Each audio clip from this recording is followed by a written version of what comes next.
welcome on board the car. We got top tips on driving in Guernsey.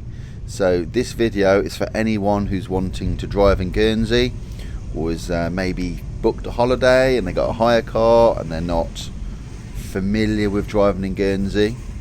It is a little bit different, and in this video I'm going to discuss and point out from some things I think you should know if you're bringing your car over on the boat, or you're just hiring a car.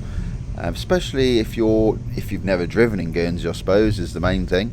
Once you've driven in Guernsey a few times, you will get used to it. So these are my top tips on driving in Guernsey. So I suppose probably the first thing you're going to notice is the difference in speed. I would imagine it's going to be a slower pace than what you are used to, depending where you're from in the world, but I would imagine most places have a slightly higher speed limit. So in Guernsey, the maximum speed limit is 35 miles per hour. That's the top speed you'll find anywhere. Then from that, there's different speed zones. There's 25s, 20s, 15s, and some places 10 or 5. But the main variation you're going to see in the speed zones is from 35 miles per hour to 25. And you really need to keep an eye on these, because what happens is the Guernsey police carry out manual speed checks. So that means they'll stand on the side of the road with a radar gun, and they will point down the road, and if you're not abiding by the speed limit, they will pull you over, and probably you'll be fined or whatever they're going to do. So they do that now and again, so be very careful of the speed zones.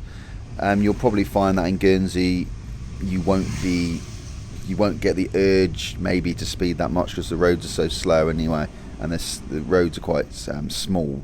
So what you'll find is that even if the speed limit is 25, the size of the road won't really make you go any faster than that anyway. You'll be careful because the roads are quite a bit smaller. That leads me on to the next one, is the size of the roads you're driving on.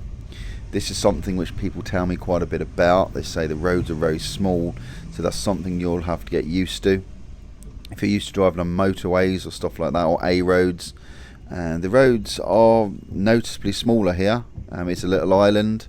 There's a lot of people driving around. We have a very high population of cars for the size of the island, so you will notice there's maybe quite a lot of cars around, especially in St. Peter Port at peak times. So you have to maybe get used to that. And obviously, things like hitting your wing mirrors in lanes.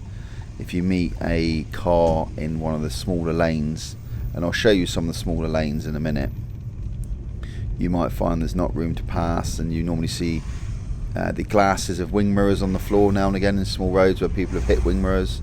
So this sort of thing is to look out for. But anyway, at the moment we're currently driving through St. Peter Port, and I'm going to show you some smaller roads in a minute. And of course I can't talk about driving in Guernsey without mentioning the filter in turn systems. This is something which visitors to the island get caught out. They look like a box junction. They're yellow crisscross box junction on the road, and I know some other places have them in the world. This is Crown Pier, by the way. I'm just showing you some parking in St. Peter Port. But getting back to the filter and turn system, you'll see it on the road, yellow crisscross, looks like a box junction I suppose, and what happens is you filter in turn, so everyone has equal priority. Whoever gets there first goes, and the one who got there next goes, and the one who next goes. So you take your turn in using the filter and turn system. My advice to you would be, if you're not sure how to use it, don't go, just wait. Someone will probably wave you on, and just make sure everyone is clear on what's going on before you go. Just the other day, a visitor sailed straight through the filter without even looking. It wasn't even his go.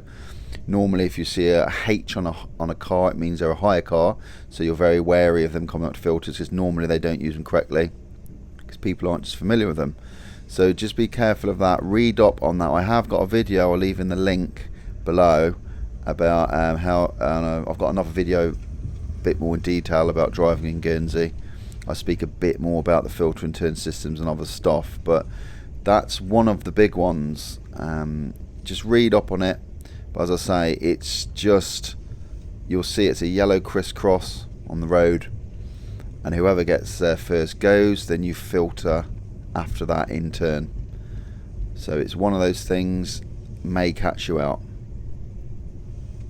And just for information, as I'm driving here, this is St Peter Port, which is the capital of Guernsey. I'm just doing a bit of a drive around so you got a few visuals of what it's like driving while I'm talking about it, which might be helpful hopefully. So in front of you is the Ship and Crown pub. So in a minute I'm going to turn right towards the main roundabout, then I'm going to go up some little roads round the back, little smaller roads, give you an idea of what some of the roads are like in Guernsey. The other thing I would mention is we've got in Guernsey, a lot of the little lanes when you're pulling out of, you have not got very good visibility on what's coming left or right. So for example, you may have a yellow line and you can't actually see if it's clear or not. It's not very clear visibility. And what we tend to have is we have little mirrors on the wall or on a little post. They might be on a lamp post, and it will show you, if you look in the mirror, it will show you the direction of traffic that you can't see. So if you're trying to look to the right and you just can't see, instead of having to pull over the yellow line, you can just stay at the yellow line, look up at the mirror, and it will show you what's coming. They're really useful. Some places have them showing both ways, left and right, or sometimes if you just can't see to the left, for example, there'll be a mirror showing you what's coming to the left. They are very, very useful, so you can look out for the mirrors in hedges or on walls. I think you have those in other places as well. I don't think that's unique to Guernsey, but they're very helpful. So you can see that pier I just come off, there was parking there. And I'll just mention while I'm talking about parking, is make sure you have a parking clock in your car, because there is not any paid parking in Guernsey at the moment. However, you do have to set a parking clock. And the parking clock is just a little cardboard clock. You simply set the time you arrived, and you need to make sure of the parking zone you're parked in, and it'll be a designated time. It might be a 3-hour parking zone or 5-hour, or there's all different ones, or it might be 30 minutes. You just have to make sure that you don't overstay your parking zone. So for example, if you park at 11:30 and you're in a half-hour zone, you'd have to be back to your vehicle by 12. So you set the time you arrive, and what happens is the parking wardens walk round and they will check to see you haven't overstayed. If you have, you'll normally get a fine. So just make sure you got those. You can get them from different places. Tourist Information Centre, do them. Hello. Hi. I was just saying hello to one of my subscribers.